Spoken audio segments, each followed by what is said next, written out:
En un submundo criminal ampliamente dominado por figuras masculinas, un selecto grupo de mujeres formidables han alcanzado la fama como despiadadas y temidas miembros de bandas que hicieron lo impensable. Estos arcanos y poderosos individuos desafiaron las normas sociales y desafiaron las expectativas convencionales. En esta exploración en vídeo nos adentraremos en las cautivadoras historias y los despiadados reinados de las 10 líderes de bandas femeninas más temidas, arrojando luz sobre sus motivaciones, estrategias y las marcas indelebles que dejaron en los anales del crimen organizado. Assunta Maresca. Nacida en el seno de una familia criminal de la formidable Camorra, la historia criminal de Assunta Pupeta Maresca es una historia de amor, venganza, rebelión y poder. Pupeta, que significa muñequita, no era solo un apodo, sino la paradoja del carácter de Assunta como mujer de notable belleza y encanto, pero capaz de cometer actos que infundían miedo incluso a los criminales más curtidos de la historia de Nápoles. Criada en Castellammare di Stabia, una ciudad al sur de Nápoles, en la región italiana de Campania, Assunta era a menudo el centro de atracción de los hombres, incluido un guapo camerano local que buscaba su mano en matrimonio.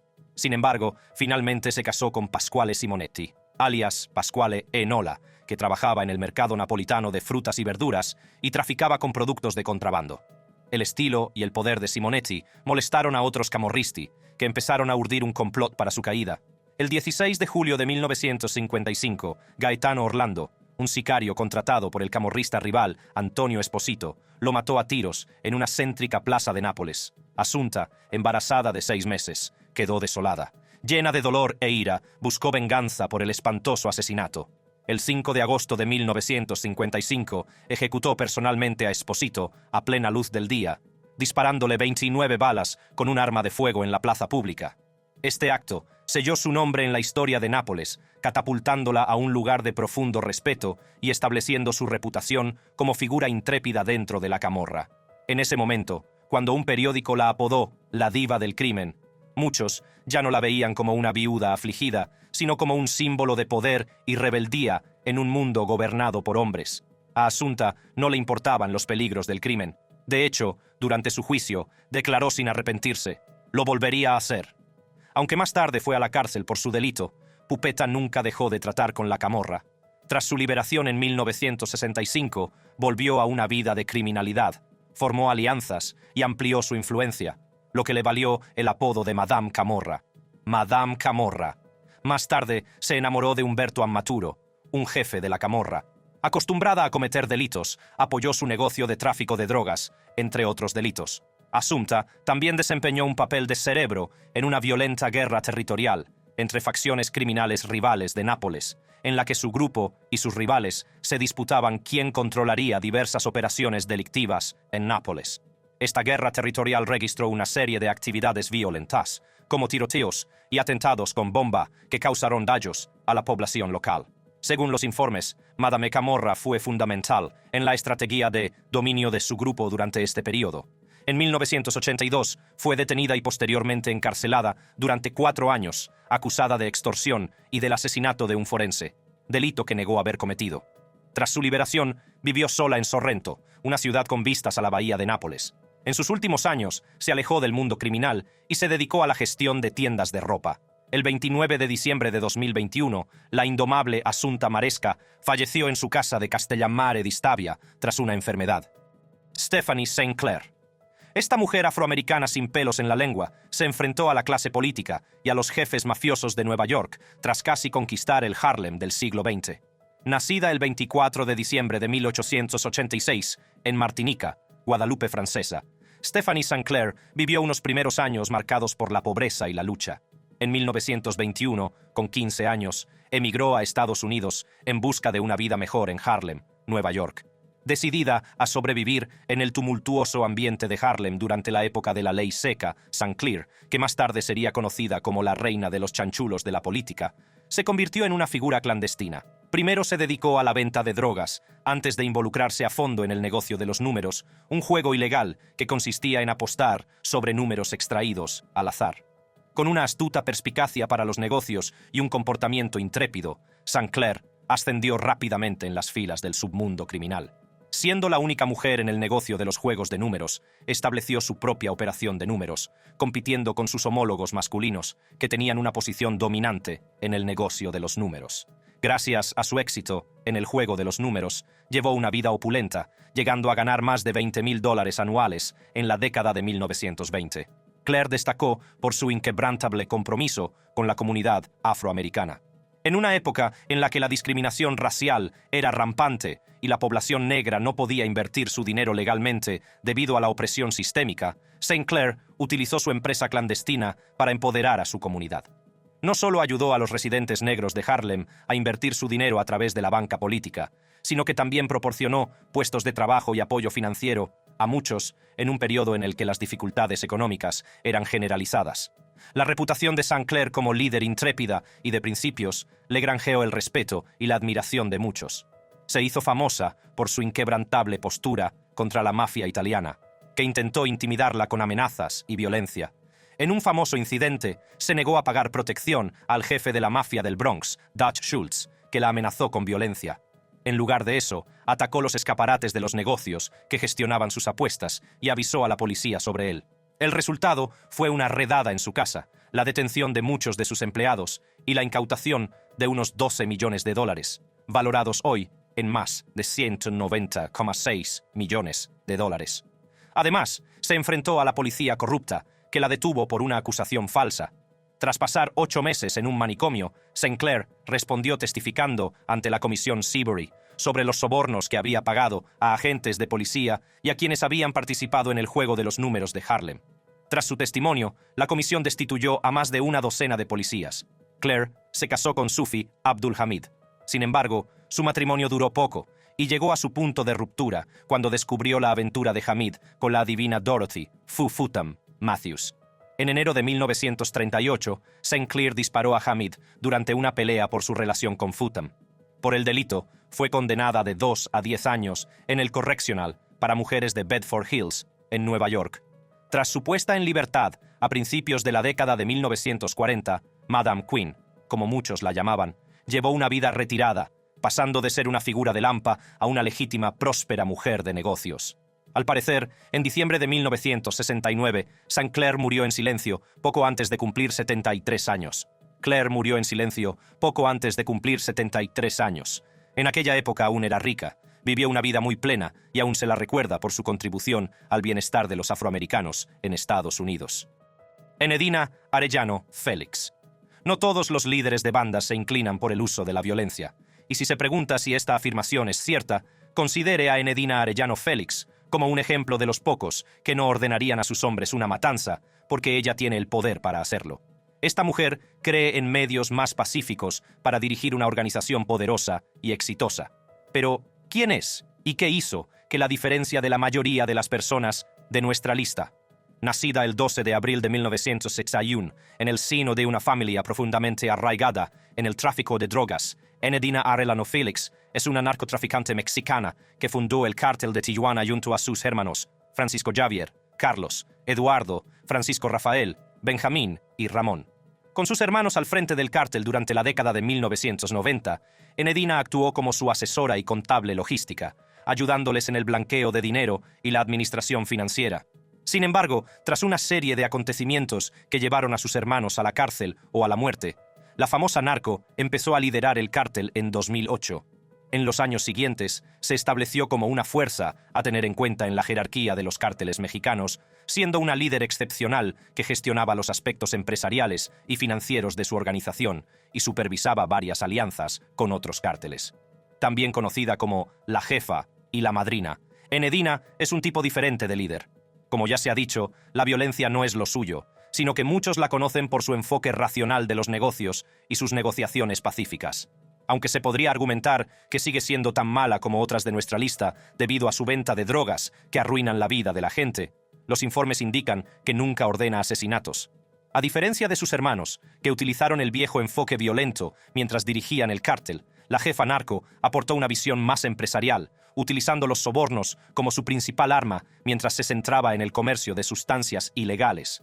Aunque no cabe duda de que Enedina ejerce un poder considerable, su imperio criminal no está exento de desafíos y amenazas.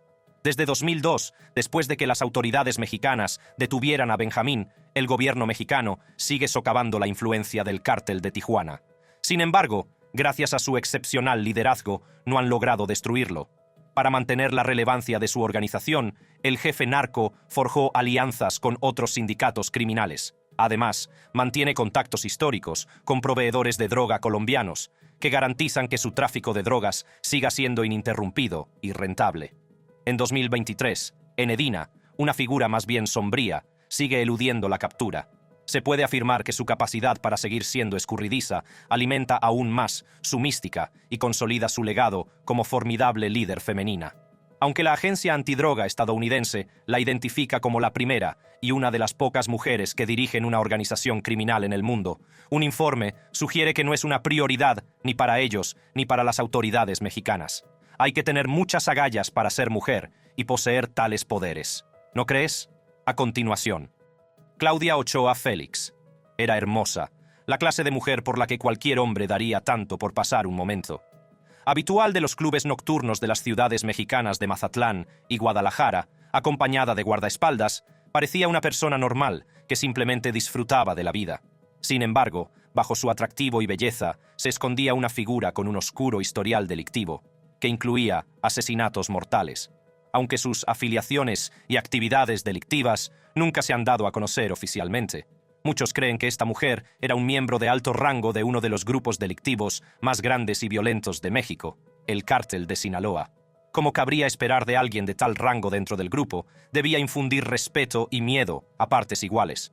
Conocida como Emperatriz de Anthrax, Ochoa Félix, modelo e influencer en Internet, se hizo famosa en las redes sociales en 2014 por publicar fotos en las que aparecía blandiendo AK-47 rosas y doradas, portando bolsos de diseño y viajando por el mundo con estilo. En ese momento, los periódicos mexicanos sugirieron que dirigía a los Anthrax, un despiadado y poderoso grupo armado del cártel de la droga de Sinaloa. Según los rumores, Ochoa Félix era solo una joven y bella modelo que llevaba una vida normal hasta que se casó con E.I. Chavo Félix, un narcotraficante al servicio del cártel de Sinaloa, con el que tuvo 3 hijos. Tras su relación con este hombre, la joven modelo entró en el mundo del crimen organizado, convirtiéndose en asesina del cártel. Después de que las autoridades holandesas detuvieran al líder de los Anthrax, José Rodrigo Arechiga Gamboa, alias El Chino Anthrax, el 30 de diciembre de 2003, Claudia se convirtió supuestamente en la líder del grupo, supervisando gran parte de sus operaciones. A pesar de negar las acusaciones de su implicación en cualquier organización criminal, calificándolas de cobardes mentiras y calumnias, la reputación de Claudia siguió envuelta en la controversia y la sospecha. Además de publicar en sus redes sociales fotos provocativas en las que aparecía empuñando pistolas o en compañía de guardaespaldas armados y enmascarados, presuntamente llevó a cabo numerosos asesinatos para el entonces jefe del cártel de Sinaloa, el Chapo. Según el blog del narco, que relata la brutal guerra contra las drogas en México, Claudia escapó a un intento de asesinato en mayo de 2014, en el que otra mujer, confundida con ella, resultó muerta. Es de suponer que el fallido atentado contra su vida no hizo sino aumentar la mística que la rodeaba. Sin embargo, a medida que la historia de Claudia seguía desarrollándose, tomó un giro fatídico que nadie podría haber predicho. En un impactante giro del destino, en septiembre de 2019 se dio a conocer la noticia de que había muerto en circunstancias misteriosas después de que las autoridades encontraran su cuerpo desnudo y sin vida en una casa en Isla Musala, Culiacán. La noche anterior a su muerte, ella y un hombre habían ido juntos a un club nocturno y regresaron tarde a la casa donde durmieron. Cuando el hombre intentó hablar con ella por la mañana, ella no respondió, lo que le llevó a llamar a la policía. Aunque no se ha hecho pública ninguna declaración oficial que confirme la causa de su muerte, algunos informes sugieren que pudo morir de una sobredosis de drogas. Otros, en cambio, indican que murió por aspiración pulmonar. Sin embargo, muchos siguen afirmando que fue asesinada debido a sus conexiones con un cártel de la droga.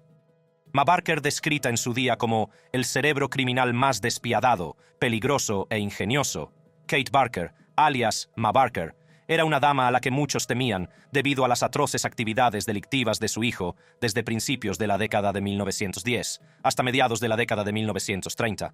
Nacida como Arizona Donnie Clark el 8 de octubre de 1873, Ma se casó con George Barker, con quien tuvo 4 hijos: Herman, Lloyd, Arthur y Fred.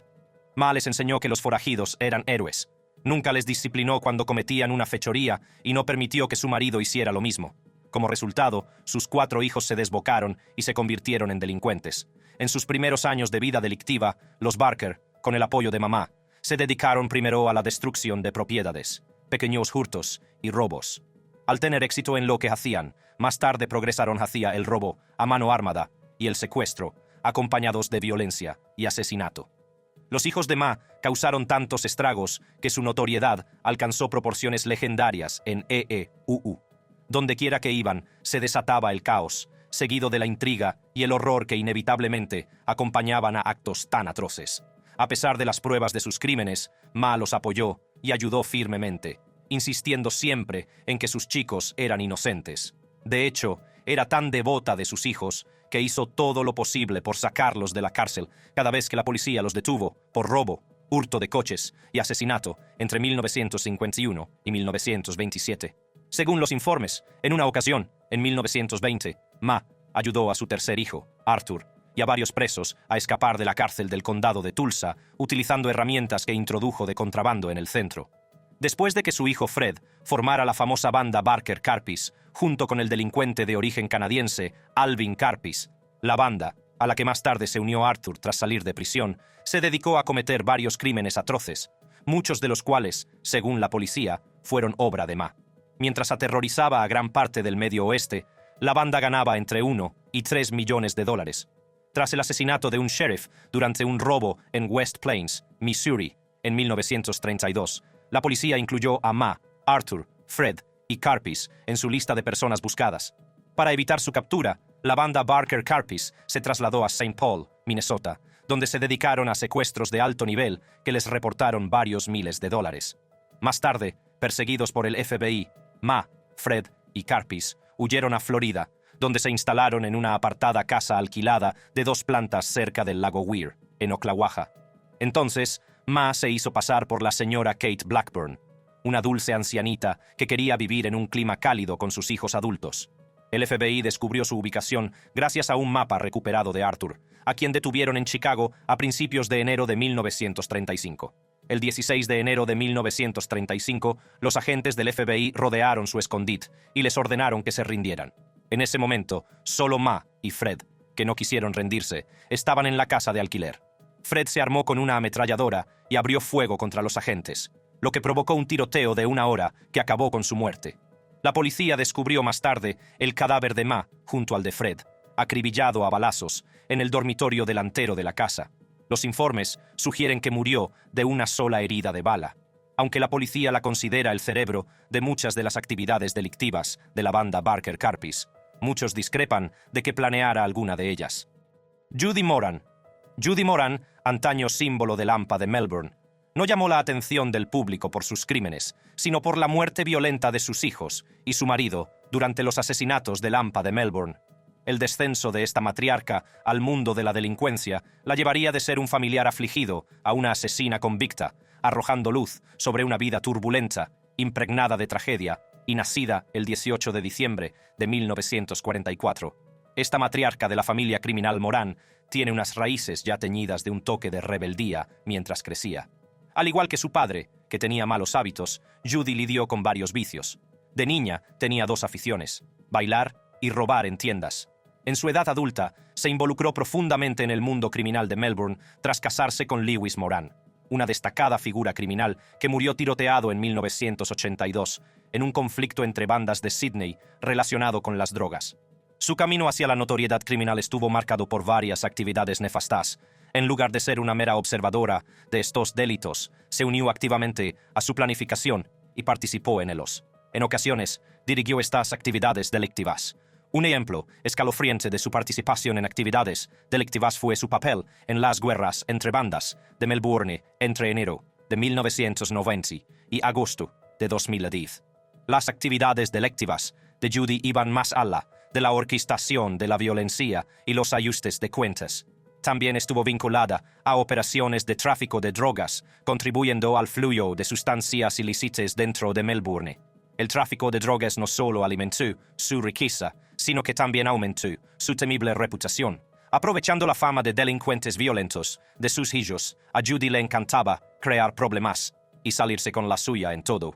Aunque la ex bailarina perseguía constantemente el atractivo de los focos, su verdadera fuente de influencia procedía de las oscuras sombras de la delincuencia. Una vez, cuando un delincuente local se atrevió a desafiar a Judy, descubrió rápidamente la inquebrantable protección de sus hijos, Mark y Jason Moran. Le visitaron a altas horas de la noche y le propinaron una brutal paliza que le dejó hospitalizado. En otra ocasión, cuando un tabernero intentó echarla de su casa de Warrnambool, él la amenazó con que su hijo Jason se encargaría de él. Fiel a sus palabras, Jason se desplazó hasta el domicilio para recordar a varios lugareños que su madre era una especie protegida. Como suele decirse, todo lo que tiene un principio tiene un final. En este caso, el reinado supremo de terror de Judy tuvo un final abrupto. Primero, perdió a sus dos hijos, ambos por asesinato. Después, la policía la detuvo en relación con el asesinato de su cuñado, Desmond Tuppence Moran, en junio de 2009. Ese asesinato ensució aún más la imagen de Judy, proyectándola como una pieza clave en el mundo criminal, capaz de una violencia extrema. Las autoridades la acusaron y posteriormente condenaron por el asesinato. Fue condenada a 26 años de prisión, con posibilidad de libertad condicional a los 21 años. Una vez entre rejas, la influencia de Judy, antaño altísima, menguó. Sin embargo, su reputación como una de las mujeres más temidas del crimen organizado de Melbourne persiste. Ahora, a sus 78 años, no es más que una pálida reliquia de la enigmática figura que antaño infundía miedo en los corazones de muchos. Jemaker Thompson. Conocida como Queen, Jemaker Thompson, una inteligente capo de la droga, utilizó sus astutas habilidades para superar a sus rivales, lo que le permitió dominar el tráfico de crack durante la década de 1980. Hasta la fecha, sus hazañas criminales y su ascenso al poder en el submundo del narcotráfico siguen siendo leyenda. Los comienzos de Jemaker se remontan a Los Ángeles, California. Como niña criada en el conocido barrio de South Central, fue testigo de primera mano de los retos y dificultades de su familia y su comunidad, asoladas por la pobreza y la delincuencia. La carrera delictiva de Thompson echó raíces en el instituto, donde ella y su entonces novio, Anthony Duff Mosley, vendían drogas. Tras casarse en 1980, ella y Duff montaron una red de distribución de crack y empezaron a inundar las calles de Los Ángeles con esta sustancia. Sin duda, su negocio de la droga se disparó, aportándoles suficiente dinero en efectivo con el que compraron una casa en Encino, California. Sin embargo, Duff no viviría mucho tiempo para disfrutar de su riqueza, ya que fue brutalmente asesinado el 23 de noviembre de 1984. Tras su muerte, Thompson comenzó a expandir el negocio de la droga. Además de reclutar distribuidores en varias ciudades estadounidenses, empezó a obtener la cocaína directamente de productores de Colombia. A los 26 años, tenía un negocio de distribución de pelucas y extensiones de cabello. Aunque ella decía que el negocio era legítimo, las autoridades alegaron que lo utilizaba para blanquear el dinero de la droga. En aquella época, la ambición de Thompson no tenía límites. Rápidamente ascendió a la cima del negocio de la cocaína, demostrando dotes de liderazgo y una asombrosa habilidad para navegar por el traicionero terreno del narcotráfico. A finales de la década de 1980, durante el apogeo de la epidemia de crack, Queen se había labrado una formidable reputación como astuta capo de la droga que estaba en la cima de su negocio. En su momento álgido, la red de distribución de drogas de Thompson recaudaba millones de dólares al año, lo que la convirtió en uno de los capos más ricos de Estados Unidos entre finales de los 80 y principios de los 90. A pesar de ello, mantuvo un perfil relativamente bajo. A diferencia de muchos capos de la droga de alto perfil que alardeaban de su riqueza, Queen actuaba con discreción, evitando las extravagancias ostentosas que suelen asociarse a los capos de la droga. Sin embargo, la dama de la droga estaba en el punto de mira de las autoridades. Después de que la policía detuviera a su socio Percy Cheese Bratton con kilos de cocaína, este llegó a un acuerdo con la policía que incluía la entrega de las pruebas necesarias para acusarla. Al enterarse por sus fuentes de una investigación federal contra ella, Thompson se ocultó durante 2 años, dejando a su hijo Anthony Mosley con su madre. En 1993, sin embargo, la policía la detuvo durante la ceremonia de graduación de Mosley en sexto curso. Tras la detención, Kingpin se enfrentó a cargos de conspiración para distribuir cocaína y 5 cargos de blanqueo de dinero. Finalmente, fue juzgada, declarada culpable de los cargos y condenada a 15 años de prisión, de los que cumplió 13. En 2005, tras cumplir 13 años en una prisión de máxima seguridad como Griselda Blanco, volvió a saborear la libertad, esta vez como una mujer transformada que abrazó el cristianismo mientras estaba encarcelada. Dejando atrás el mundo de la delincuencia y embarcada en un viaje de redención y autodescubrimiento, Thompson fundó Second Chance Evangelical Ministries y se convirtió en ministra evangélica. Al relatar su propia historia, escribió unas memorias tituladas Kingpin, para arrojar luz sobre la dura realidad del tráfico de drogas y las consecuencias que acarrea. Maria Licciardi. Maria Licciardi, posiblemente la figura femenina más poderosa de la historia del crimen organizado italiano, era una mujer a la que muchos temían y respetaban. Nacida el 24 de marzo de 1951, Licciardi, también llamada La Madrina, dirigió el clan secondigliano de la Camorra entre 1993 y 2001. Su ascenso a la cima coincidió con la asunción por parte de las mujeres de funciones de liderazgo en el sindicato, en un momento en que los hombres eran detenidos, encarcelados o asesinados. En aquella época, las esposas de los jefes de la mafia ayudaban a sus maridos a cortar y empaquetar cocaína y heroína en casa, además de realizar tareas familiares tradicionales como cocinar, limpiar y criar a los hijos. Mientras que los hombres se encargaban sobre todo de la parte violenta, las mujeres como Licciardi eran expertas en amenazar, extorsionar a las víctimas y gestionar las operaciones de venta de drogas. En cuanto a sus antecedentes, Licciardi creció en el seno de una familia profundamente implicada en el sindicato de la Camorra. Su padre era un conocido guapo, o jefe de clan, que ejercía mucho poder dentro de la Camorra. Después de que la policía capturara a su hermano Garnarro, ella asumió el control como madrina de su clan, supervisando sus actividades, incluido el tráfico de drogas, el contrabando de cigarrillos, la extorsión y la prostitución. Haciendo uso de su inteligencia y pragmatismo, Licciardi navegó por las aguas de los negocios de la Camorra, participando a menudo en discusiones con varios jefes masculinos de la Camorra, escuchando, debatiendo y actuando como su igual. A finales de la década de 1990, Licciardi se ganó la confianza de los guapos de 20 facciones criminales enfrentadas de la Camorra napolitana. Utilizando sus dotes de negociación, les convenció para que evitaran el conflicto y se unieran para evitar el derramamiento de sangre y aumentar los beneficios. Bajo su dirección, la Camorra solía comprar chicas, muchas menores de edad, a la mafia albanesa por $2.000, obligándolas a prostituirse. Su influencia tuvo mucho mérito en Nápoles, donde durante varios meses no se produjeron asesinatos relacionados con la mafia. Sin embargo, estalló una guerra entre bandas después de que Licciardi rechazara un importante cargamento de heroína procedente de Estambul por ser demasiado potente para un consumo seguro y ordenara su devolución. El clan rival, lo ruso, desafiando sus órdenes, se apoderó del suministro de heroína y vendió el polvo letal en pequeñas bolsas. Trágicamente, el estado puro de la heroína provocó la muerte de casi una docena de adictos en las calles de la ciudad. Debido a la indignación pública por las muertes, las autoridades detuvieron y encarcelaron a varios miembros conocidos de la Camorra. Esto provocó el desmoronamiento de la frágil alianza que Licciardi había establecido. Poco después, clanes rivales de la Camorra se rebelaron y mataron a tiros a varios miembros del clan de Licciardi. En represalia, Licciardi supuestamente mandó matar hasta a 30 personas. Por aquel entonces, las autoridades se dieron cuenta de su existencia y la persiguieron. En 1999, la policía intentó detenerla durante una reunión de 13 jefes mafiosos. Sin embargo, Licciardi escapó, convirtiéndose en fugitiva tras ser incluida en la lista de los 30 italianos más buscados.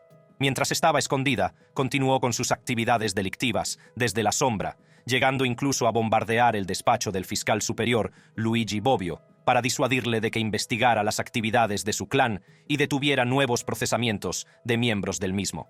El 14 de junio de 2001, la policía detuvo a Licciardi mientras se encontraba en el interior de un coche en los alrededores de Melito, cerca de Nápoles. Inmediatamente fue condenada a prisión, cumpliendo condena hasta 2009, cuando fue puesta en libertad. El 7 de agosto de 2021, la policía volvió a detenerla debido a su continuo estilo de vida delictivo. Desde entonces, la madrina permanece en prisión, donde soporta las duras condiciones de aislamiento que la ley italiana impone a los mafiosos condenados. Thelma Wright. En los oscuros reinos de los territorios de la droga de Filadelfia, Thelma Wright se labró un nombre sinónimo de poder y miedo. Surgida de las cenizas del imperio de la droga de su marido, no solo heredó un legado, sino que lo abrazó. Durante su etapa en el negocio de la droga, Wright llevó una vida tan caótica como extraordinaria, lo que la convirtió en una de las líderes de bandas femeninas más temidas. Nacida el 17 de abril de 1947, la educación de Wright fue un mundo aparte de las sombras que más tarde la definirían. La prematura muerte de su marido, Jackie Wright, una notable figura del narcotráfico, fue un punto de inflexión que la introdujo de lleno en el mundo del tráfico ilícito de drogas y la búsqueda del poder. Jackie expuso a Wright al apasionante juego de la droga y a todos los lujos que conllevaba. Por eso, después de que él muriera de un disparo en agosto de 1986, vio en la continuación del negocio de su marido la única forma de ganar suficiente dinero para cuidar de su hijo y darle la mejor educación que el dinero pudiera comprar. Asumiendo el título de señora jefa, Thelma aprovechó las conexiones de su marido con la despiadada Mafia Negra, una banda callejera famosa por sus actos violentos. Sin embargo, a diferencia de Jackie, que se exponía a muchos peligros, Thelma se movía con más seguridad. Decidida a triunfar en el tráfico de drogas, dirigió una gran organización que operaba desde Filadelfia y el transporte de importantes cantidades de cocaína y heroína entre Los Ángeles y Filadelfia, extendiendo su influencia por todo EEUU. Con el tiempo, su nombre se convirtió en un emblema de temor y reverencia al adentrarse en operaciones típicamente dominadas por hombres, lo que le valió el formidable título de Reina Pluma.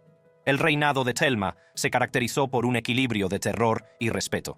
Con su negocio en auge, más allá de Filadelfia, Wright obtuvo unos $400,000 mensuales de beneficios, lo que le permitió permitirse un lujoso estilo de vida marcado por jets privados, coches de lujo y vacaciones exóticas, consolidando su estatus como una de las líderes de bandas femeninas más ricas de su época. Sin embargo, tras varios años de vida criminal, en julio de 1999, Wright tuvo un encontronazo con la muerte que marcó un punto de inflexión para Thelma. Atrapada en el fuego cruzado de un tiroteo entre bandas en el club nocturno Studio West, vio la vida pasar ante sus ojos, pero también vio morir a un socio durante el incidente. Tras presenciar las detenciones y muertes de otros socios, sintió como si los muros se cerrasen sobre ella. Estos terribles sucesos, unidos al nacimiento de su hijo, Jackie M., avivaron su deseo de abandonar su vida delictiva en 1991 y buscar una vida más segura y estable. Durante años, Wright se mantuvo alejada del ojo público, guardando silencio sobre su vida pasada. En 2009, empezó a trabajar para una organización sin ánimo de lucro, gestionando propiedades para mujeres con problemas de adicción y salud mental. En 2011, publicó un libro de memorias, With Eyes from Both Sides, Living My Life, In and Out of the Game, con los ojos a ambos lados, mi vida dentro y fuera del juego, en el que se sinceraba sobre su pasado y su viaje desde la delincuencia hasta la redención. Cuando voy por ahí y hablo con la gente, escribió, les digo que tienen que alejarse de este juego, no vais a ganar, es un no ganar. 2 opciones, la muerte o la cárcel, eso es todo, no hay nada más. Sandra Ávila Beltrán. Figura formidable en el reino del narcotráfico sudamericano, dominado por los hombres, Sandra Ávila Beltrán, alias Reina del Pacífico, destaca como una de las líderes femeninas de bandas más temidas de su tiempo. Nacida el 16 de octubre de 1960, hija de Alfonso Ávila Quintero, familiar del antiguo líder del cártel de Guadalajara, Rafael Caro Quintero, sus conexiones familiares desempeñaron un papel crucial en su carrera delictiva. Beltrán, motivada por el atractivo de la riqueza, la fama y el poder, quería dejar huella en el mundo del narcotráfico. En su juventud, mantuvo relaciones sentimentales con varios capos de la droga, entre ellos el Chapo, antiguo jefe del cártel de Sinaloa. Más tarde, se casó con 2 exmandos policiales convertidos en narcotraficantes que conocían los entresijos del sistema policial. Estas relaciones le proporcionaron buenos contactos en las altas esferas, lo que le ayudó a menudo a burlar a las fuerzas del orden y a las bandas rivales. Como narcotraficante, Beltrán sabía cómo navegar por las traicioneras aguas del mundo del narcotráfico, Lo que la diferenciaba de sus homólogos masculinos no era solo su sexo, sino su brillantez estratégica y su inquebrantable determinación para triunfar donde muchos habían fracasado. En su mejor momento, la amante del crimen ayudó al cártel de Sinaloa a facilitar envíos de droga a gran escala por Sudamérica y Estados Unidos. Así, amasó una gran fortuna e influencia, lo que le permitió disfrutar de la vida de lujo que siempre había deseado. Sin embargo, la notoriedad de Beltrán tuvo un alto precio. Sus actividades delictivas dejaron un rastro de violencia y destrucción a su paso, con innumerables vidas perdidas debido a sus ambiciones. Según funcionarios de la DEA, la narco nunca dudó en emplear la violencia inherente al tráfico de drogas y utilizaba las tácticas de intimidación típicas de las organizaciones mexicanas. A pesar del peligro que la rodeaba, Beltrán eludió la captura durante muchos años, valiéndose de su experiencia y sus vastos recursos para mantenerse un paso por delante de la ley. Su naturaleza escurridiza no hizo sino aumentar su misticismo y el aura de temor que rodeaba su nombre. Las fuerzas de seguridad de la frontera entre México y Estados Unidos intensificaron sus esfuerzos para llevarla ante la justicia, pero seguía siendo un objetivo escurridizo. Como es sabido, todo tiene un final, e incluso los criminales más invencibles se enfrentan algún día al día del juicio final. El 28 de septiembre de 2007 fue su día del ajuste de cuentas. Después de más de 4 años investigándola tras el secuestro de su hijo en 2002, los agentes federales la detuvieron en Ciudad de México, junto con su entonces novio y miembro del Cártel del Norte del Valle, Juan Diego Espinosa. La captura de Beltrán marcó el fin de una era en el narcotráfico sudamericano. Después de que la policía la acusara de blanquear dinero por valor de miles de millones de dólares en drogas introducidas de contrabando de Colombia a México, su juicio se convirtió en un espectáculo mundial, llamando la atención sobre el inmenso poder e influencia que ejercían las mujeres líderes de bandas del crimen organizado. Tras ser declarada culpable, Beltrán ingresó en la prisión de mujeres de Santa Marta, Acatitla, donde permaneció hasta agosto de 2012, cuando las autoridades mexicanas la extraditaron a Estados Unidos. Las autoridades estadounidenses la acusaron, declararon culpable y condenaron a 70 meses de prisión por complicidad en el tráfico de drogas. Tras ser deportada a México en agosto de 2013, las autoridades mexicanas la detuvieron inmediatamente y posteriormente la condenaron a 5 años más de prisión por cargos de blanqueo de capitales. Tras pasar 7 años en prisión, 2 de ellos en régimen de aislamiento, Beltrán abandonó la cárcel en 2015 y se trasladó a Guadalajara, donde, según los informes, sigue viviendo. Griselda Blanco. Quizá la narco más despiadada de la historia. El reinado de Griselda Restrepo Blanco durante el narcotráfico de Miami estuvo marcado por el terror y la sangre. De hecho, su notoriedad como asesina despiadada y astuta narcotraficante, responsable de una operación de importación ilícita de cocaína valorada en miles de millones de dólares, ha inspirado varias películas y documentales. Como es sabido, hasta los criminales más viles tienen comienzos algo inocentes, y Blanco no es una excepción. Nacida el 14 de febrero de 1943 en Cartagena, Colombia, esta mujer creció llevando una vida cotidiana alejada de la delincuencia. Sin embargo, eso cambió cuando ella y su madre, Ana Blanco, se trasladaron a Medellín cuando ella tenía 3 años. Ese traslado la expuso a un estilo de vida delictivo a una edad temprana, lo que marcó el inicio de su punto de no retorno de la delincuencia. En cuanto a sus primeras actividades delictivas, Blanco, a los 11 años, supuestamente secuestró, intentó pedir rescate y finalmente disparó a un niño de un barrio cercano al suyo. Antes de cumplir los 13, ya había recurrido al carterismo para sobrevivir. A los 19, Blanco huyó de casa para escapar de los abusos sexuales del novio de su madre y se dedicó a robar en Medellín hasta los 20 años. En esa época, Blanco se interesó por el negocio de la droga. Tras emigrar ilegalmente a Estados Unidos en 1964, huyó a Colombia después de ser acusada de conspiración federal para el tráfico de drogas. Sin embargo, regresó a Estados Unidos a finales de la década de 1970, se instaló en Miami y estableció un gran imperio de cocaína con amplias operaciones dirigidas por el cartel de Medellín. Mientras estuvo al mando, el imperio de la droga de Blanco creció desmesuradamente. En su punto álgido, entre los años 70 y 80, se convirtió en la primera mujer criminal multimillonaria de la historia, con unos ingresos mensuales de 80 millones de dólares por el contrabando de cocaína de Colombia a Estados Unidos. Durante este periodo, la madrina de la cocaína como se la conocería más tarde, estuvo muy implicada en la violencia relacionada con las drogas, conocida como la guerra de los vaqueros de la cocaína que asoló la ciudad de Miami. En aquella época, su reputación de narco despiadada y sanguinaria levantó mucha polvareda, lo que le granjeó el temor de rivales y socios. Blanco no aceptaba un no por respuesta, y más valía no traicionarla. Aunque los informes sugieren que nunca mató a nadie por sus propias manos, ordenó cientos de asesinatos que se saldaron con la muerte de entre 250 y unas 2000 personas, incluido un niño de 2 años. Para proteger su negocio de la droga a toda costa, Blanco mataba a cualquiera que considerara un problema, incluso dentro de su propia organización. Ni siquiera sus 3 primeros maridos pudieron eludir su furia vengativa. La madrina de la cocaína orquestó sus muertes, lo que le valió su infame apodo de Viuda Negra. Cuando no mataba a sus víctimas al instante, disfrutaba viendo cómo las torturaba.